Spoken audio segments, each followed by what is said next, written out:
नमस्कार, मैं डॉक्टर वंदना शर्मा, सहायक प्रोफेसर हिंदी, राजकीय महाविद्यालय नलवा, हिसार। आज जो हमारे व्याख्यान का विषय है, नाटक के तत्वों के आधार पर ध्रुव स्वामिनी नाटक की समीक्षा। जयशंकर प्रसाद द्वारा रचित नाटक ध्रुव स्वामिनी समुद्रगुप्त प्राक्रमांक कालीन न घटना पर आधारित अभिनव रचना है।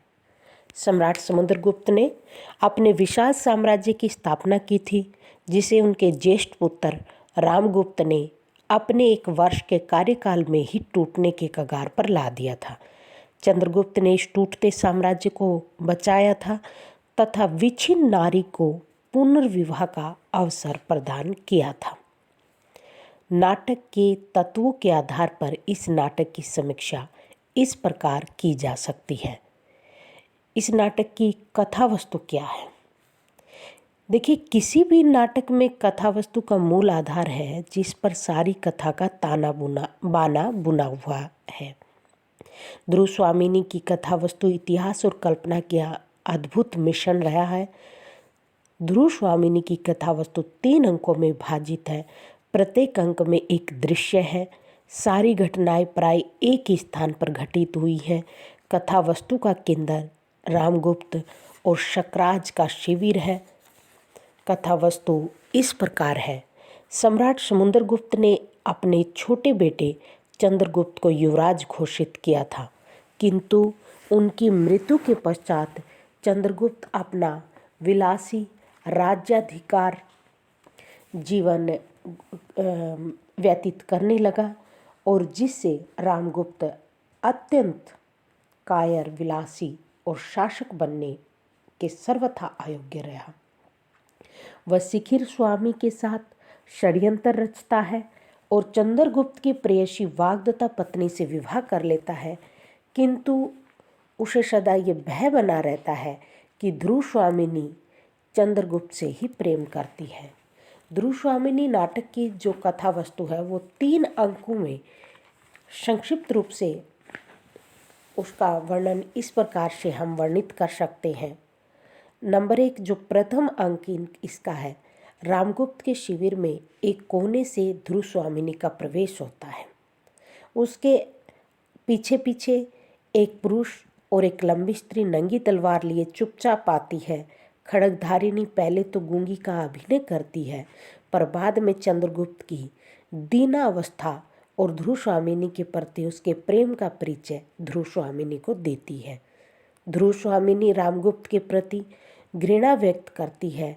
इतने में रामगुप्त का प्रवेश होता है और साथ ही एक प्रतिहारी की एक चिंताजनक समाचार रामगुप्त को सुनाना चाहती है, किंतु रामगुप्त उस ओर तनिक भी ध्यान नहीं देता। वह इसी बात में विचार मगन रहता है कि महादेवी चंद्रगुप्त से अनुराग रखती है, वह रामगुप्त को नहीं चाहती। संदेह में उलझे हुए रामगुप्त को अमात्य शिखिर स्वामी एक पत्थर लाकर देते हैं। वह शकाधिपति की ओर से संधि पत्र था।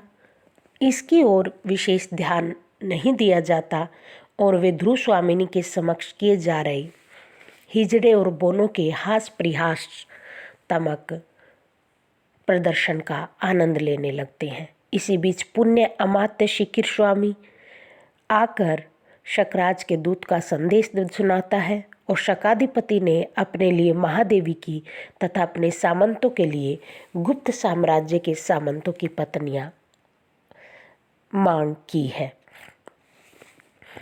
रामगुप्त इस प्रस्ताव को सहर्ष स्वीकार कर लेता है। महादेवी ध्रुव स्वामिनी इसका तीव्र विरोध करती है।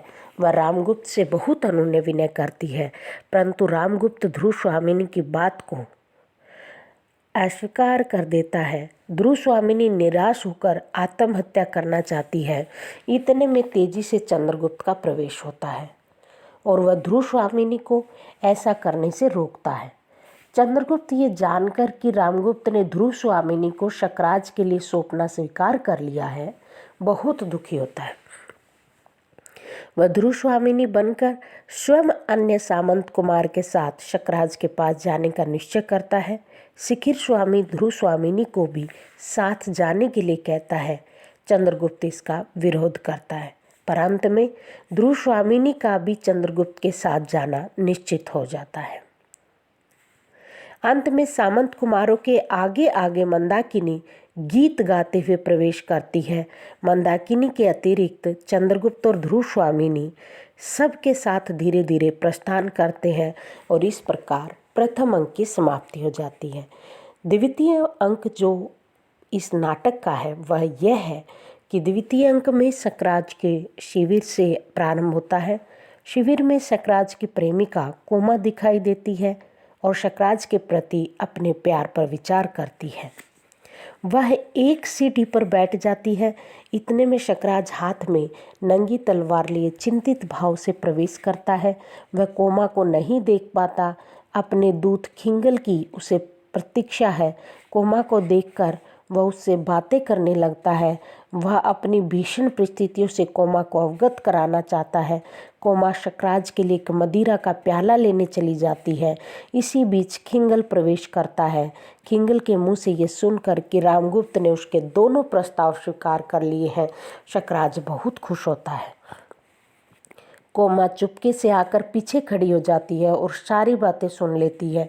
शकराज विजय का उत्सव मनाने के लिए सोने की झांझ वाले नाच के प्रबंध की आज्ञा देता है।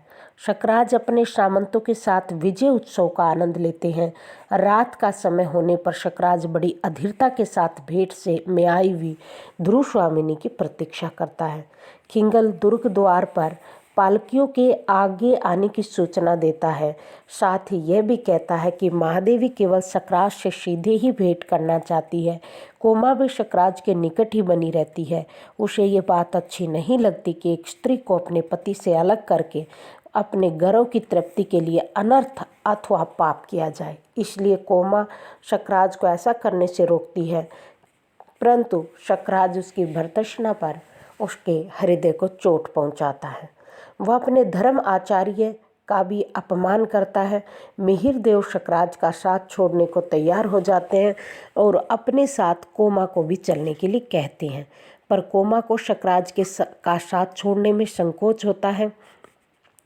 मिहिर देव आकाश में धूमकेतु के उदय को देखकर शकराज के भावी अमंगल की सूचना देता है।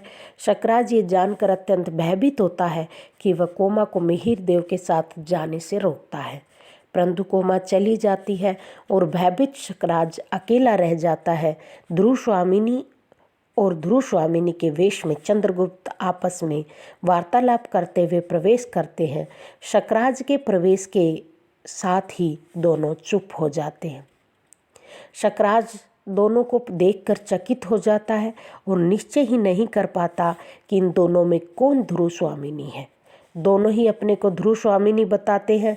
अंत में चंद्रगुप्त द्वंद्व युद्ध में शकराज का वध कर डालता है। ध्रुव स्वामिनी की जय हो का हल्ला मचाते हुए खून से सने हुए सामंत कुमारों को प्रवेश करता है।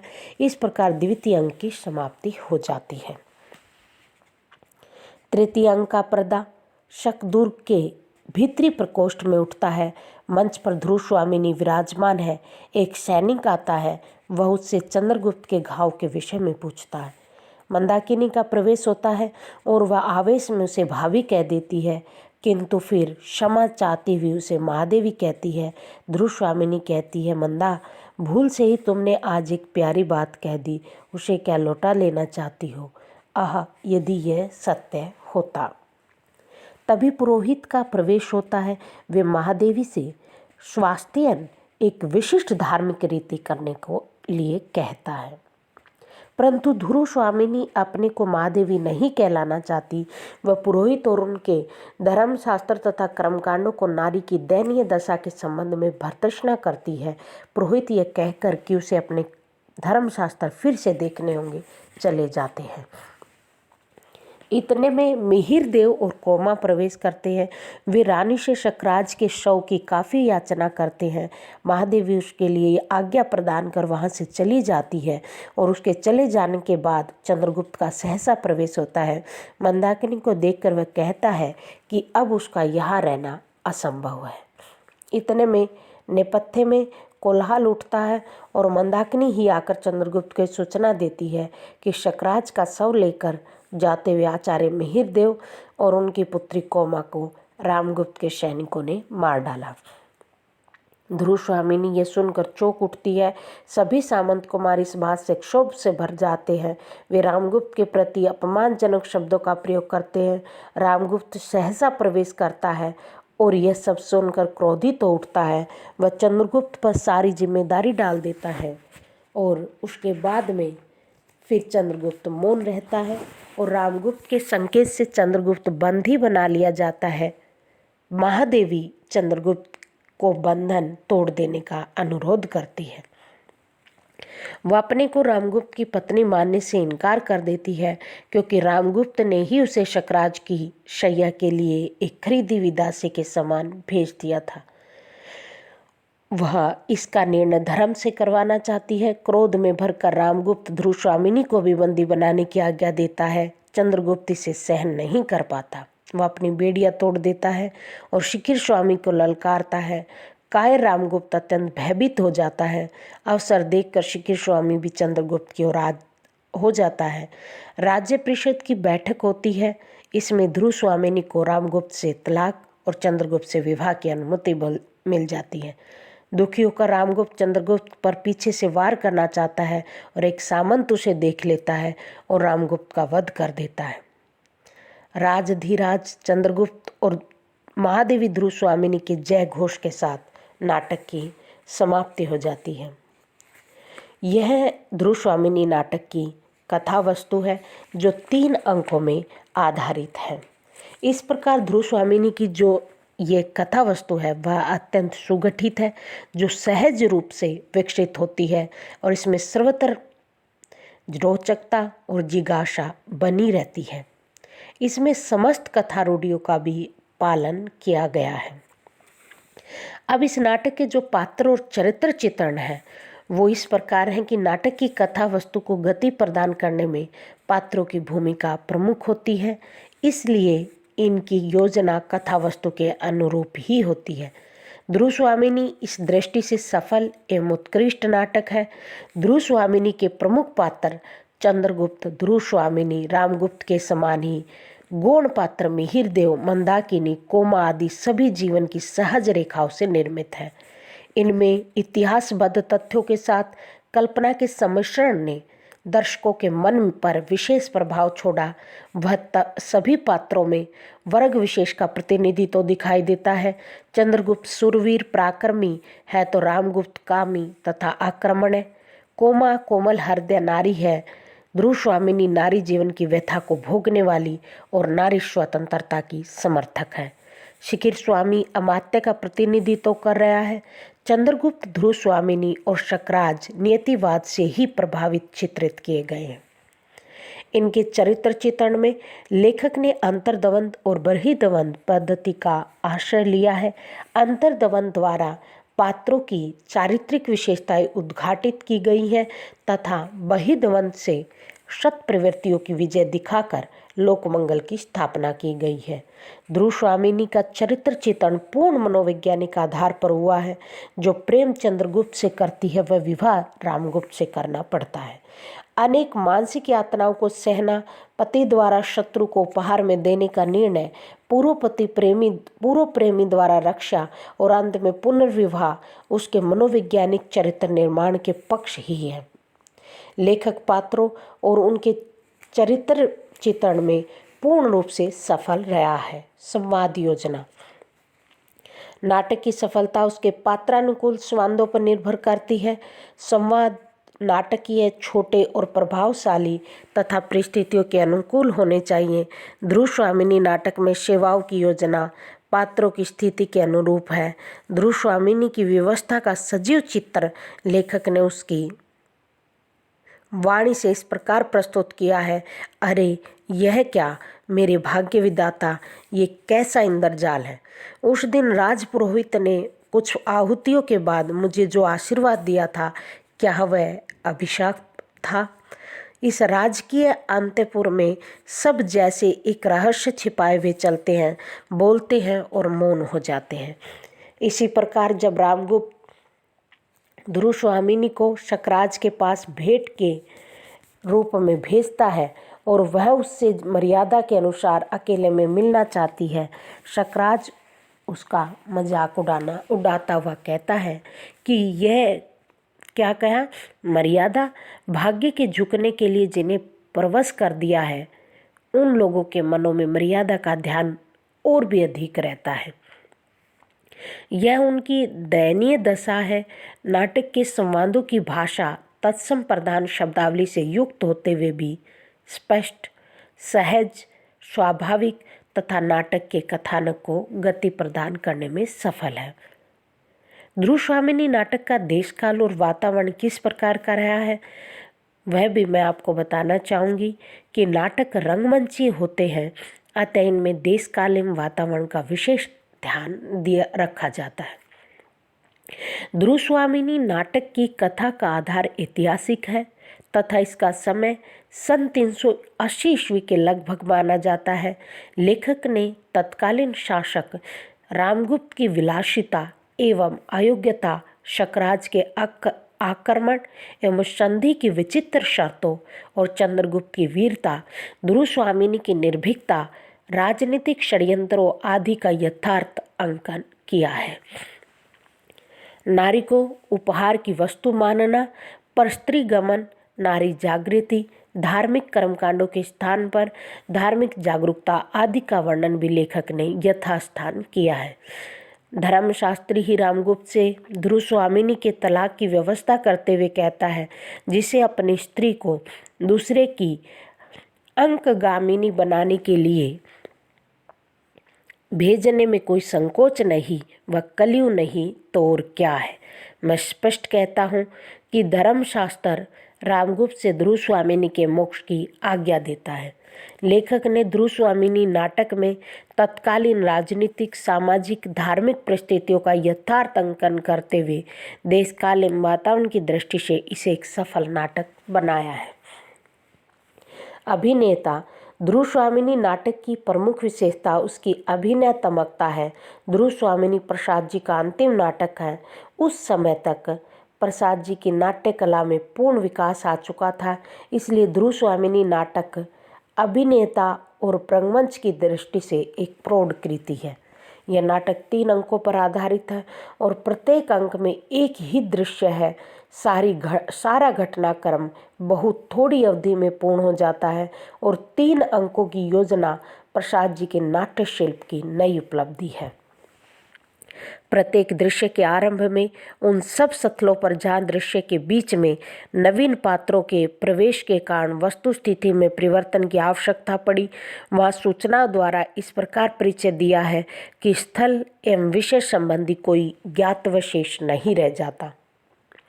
रंगमंच की सुविधा और अनुकूलता का जितना विचार प्रसाद ने इस नाटक में रखा है, किसी अन्य में नहीं। अल्प से अल्प दृश्य भी सीधे और अंकन में सरल है। यह सरलता देश काल के ज्ञान में किसी प्रकार की न्यूनता नहीं आने देती। थोड़ी सजावट और 2 पदों से पूरे नाटक का अभिनय हो सकता है। एक प्रदा जो है युद्ध भूमि अथवा शिविर का और दूसरा दुर्ग अथवा प्रकोष्ठ का है।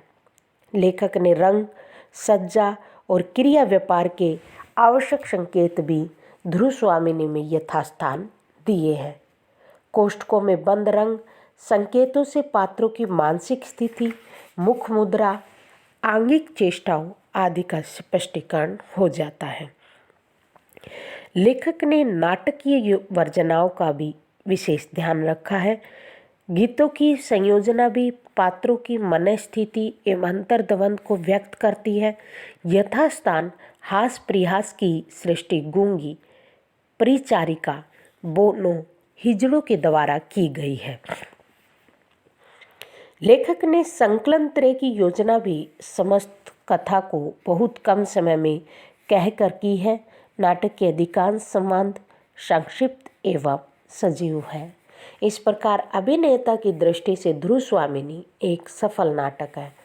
अब जो जयशंकर प्रसाद जी द्वारा रचित प्रस्तुत नाटक ध्रुव स्वामिनी है, उसका उद्देश्य क्या है, यह भी हम अपने विचार में लेकर आएंगे।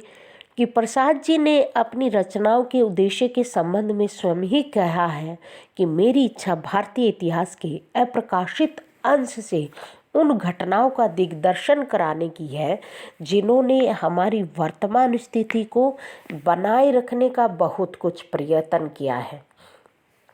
इस आधार पर यदि ध्रुव स्वामिनी नाटक के उद्देश्य पर विचार किया जाए तो स्पष्ट है कि इस नाटक का मूल उद्देश्य ध्रुव स्वामिनी का रामगुप्त से तलाक तथा चंद्रगुप्त से मिलन। इसके साथ ही यह भी स्पष्ट किया है कि राष्ट्र का कुशलतापूर्वक संचालन चंद्रगुप्त जैसे सबल शासक से हो सकता है, रामगुप्त जैसे कलियुग और कायर से नहीं। ध्रुव स्वामिनी में स्पष्ट है नारी समस्या का चित्रण है। प्रसाद जी ने इस समस्या को ध्रुव स्वामिनी के जीवन में ढाल दिया है। नाटक की नायिका संपूर्ण नारी जाति का प्रतिनिधित्व करती है। नारी को युगों से कुचला जाता रहा है, किंतु आधुनिक नारी अपने अधिकारों को जान गई है। उन्हें प्राप्त कराने में उसकी भरसक चेष्टा भी रही है, किंतु ध्रुव स्वामिनी तो प्राचीन नारी का प्रतिनिधित्व करती है जो लगातार कष्टों को सहकर उन्हें अपना भाग्य मानती हुई आदर्श जीवन व्यतीत करती है। नारी अधिकारों को प्राप्त करना ध्रुव स्वामिनी के जीवन की भी समस्या है। वह पुरुष के अत्याचार का शिकार होती है। वह चंद्रगुप्त की मंगेतर है, किंतु राजनीतिक दांवपेच के कारण उसका विवाह उसके बड़े भाई रामगुप्त से हो जाता है। रामगुप्त कायर ही नहीं अपितु नारी और वह भी अपने पत्नी तक की रक्षा करने में असमर्थ है। शकराज जब संधि की एक शर्त रखता है तो उसके लिए रामगुप्त अपनी पत्नी और उसके सामंतों के लिए अपने सामंतों की पत्नियां भेज दे तो वह बिना किसी हिचकिचाहट के इसके लिए तैयार हो जाता है। ध्रुव स्वामिनी अपने अधिकारों के प्रति सजग है। वह जाने से इनकार ही नहीं करती अपितु रामगुप्त को फटकारती भी है। उसका साहस अद्भुत और अलौकिक है। भारतीय आदर्शों में पत्नी नारी के लिए भी यह स्वाभाविक है कि वह रामगुप्त से रोष भरे शब्दों में कहती है, निर्लज्ज, मद्यप, कलियुग, ओहो तो मेरा कोई रक्षक नहीं, ठहर कर नहीं, मैं अपनी रक्षा स्वयं करूंगी। मैं उपहार में देने की वस्तु शीतल मणि नहीं, मुझ में रक्त की तरह लालिमा है। मेरा हृदय उष्ण है, उसमें आत्मसम्मान की ज्योति है, उसकी रक्षा मैं स्वयं ही करूंगी। रामगुप्त के वध के पश्चात राज पुरोहित ध्रुव स्वामिनी को रामगुप्त के विवाह बंधन से मुक्त कर चंद्रगुप्त से उसका पुनर्मिलन कराकर नाटक के उद्देश्य की पूर्ति कराते हैं। लेखक ने कोमा और मंदाकिनी के माध्यम से नारी के बलिदान एवं सेवाभावी स्वभाव को व्यक्त किया तथा शासक के योग्य तथा सबल होने का उद्देश्य इस प्रकार पूरा किया है कि यदि कोई राजा क्रूर, मद्यप, कायर और आक्रमणीय हो तो राजगद्दी से हटा दिया जाता है। रामगुप्त साम्राज्य को प्राप्त तो कर लेता है, परंतु उसे चलाने में सर्वथा अयोग्य था। देश की रक्षा करने में उसमें सामर्थ्य ही नहीं थी। वह प्रजा की उपेक्षा करता था। उसकी रक्षा करने के स्थान पर अपनी रक्षा को प्रमुखता देता था। इसी का परिणाम होता है कि सभी सामंतगण उसके विरुद्ध हो जाते हैं। यहाँ तक कि शिखिर स्वामी भी हवा का रुख बदलता देखकर रामगुप्त का साथ छोड़ जाता है। तब रामगुप्त को राज्याधिकार से वंचित करने के लिए राज्य परिषद की बैठक होती है और परिषद एक स्वर से घोषणा कर देता है कि अनार्य, पतित और कलियुग रामगुप्त साम्राज्य के पवित्र राज्य सिंहासन पर बैठने का अधिकारी नहीं। परिषद के निर्णय के अनुसार कायर रामगुप्त के स्थान पर वीर, साहसी, विनयी और कर्मठ चंद्रगुप्त को राजा बना दिया जाता है तो निश्चय ही समस्या का उचित समाधान था। इस प्रकार हम देखते हैं कि प्रसाद जी ने ध्रुव स्वामिनी में सिद्ध कर दिया है कि अयोग्य शासक को हटाने का अधिकार केवल जनता के हाथ में है। प्रसाद जी ने ध्रुव स्वामिनी को जिन उद्देश्यों को सम्मुख रखकर लिखा था उनमें से वे पूर्णतः सफल हुए हैं। निष्कर्ष रूप में हम कह सकते हैं कि नाटक के तत्वों के आधार पर ध्रुव स्वामिनी एक सफल नाटक सिद्ध हुआ है। अब इसका अध्ययन करने के बाद में हम इसके जो लघुत्तरात्मक प्रश्न है अभ्यास के लिए वो भी मैं आपको देना चाहूँगी। तो वो इस प्रकार है कि जैसे इसमें है कि रामगुप्त किले में आकर क्या करता है, पुरोहित ध्रुव स्वामिनी विषय क्या व्यवस्था देता है, या पुरोहित ने रामगुप्त और ध्रुव स्वामिनी के विवाह की क्या व्याख्या की। रामगुप्त का अंत किस प्रकार होता है, रामगुप्त के विषय में राज परिषद क्या निर्णय लेती है, ध्रुव स्वामिनी में आधिकारिक कथा किन किन से जुड़ी हुई है, ध्रुव स्वामिनी में प्रासंगिक कथाएं कौन सी हैं, ध्रुव स्वामिनी का कथन कितने समय में समाप्त होता है, ध्रुव स्वामिनी के चरित्र की 4 विशेषताएं लिखिए, रामगुप्त के चरित्र की 4 विशेषताएं लिखिए, शिखिर स्वामी का संक्षिप्त परिचय दीजिए, चंद्रगुप्त के चरित्र की 4 विशेषताएं लिखिए, ध्रुव स्वामिनी की भाषा की 4 विशेषताएं लिखिए, ध्रुव स्वामिनी की भाषा शैली की विशेषताएं लिखिए, ध्रुव स्वामिनी के समाज शिल्प की 4 विशेषताएं लिखिए, ध्रुव स्वामिनी नाटक का प्रतिपाद्य क्या है, स्त्री जागरण संबंधी 4 उक्तियां ध्रुव स्वामिनी नाटक से लिखिए। ध्रुव स्वामिनी में नारी विषय कौन कौन सी समस्याएं उठाई गई हैं, अभिनेता नाट्य कला की दृष्टि से ध्रुव स्वामिनी की क्या विशेषता है, क्या ध्रुव स्वामिनी नामकरण उचित है, ध्रुव स्वामिनी नाटक में प्रकृति चित्रण चित्रित कीजिए। रामगुप्त और ध्रुव स्वामिनी का क्या संबंध है, मिहिरदेव की स्त्री विषयक चिंता को व्यक्त कीजिए। ध्रुव स्वामिनी नाटक में हिजड़ा बोना कुबड़ा पात्र किसके प्रतीक है और क्यों है। इस प्रकार इन लघु उत्तरात्मक प्रश्नों की आपने अभ्यास करना है और ये जो आपके नाटक को स्पष्ट करने में उसकी समीक्षा करने में सफल भी होंगे। धन्यवाद।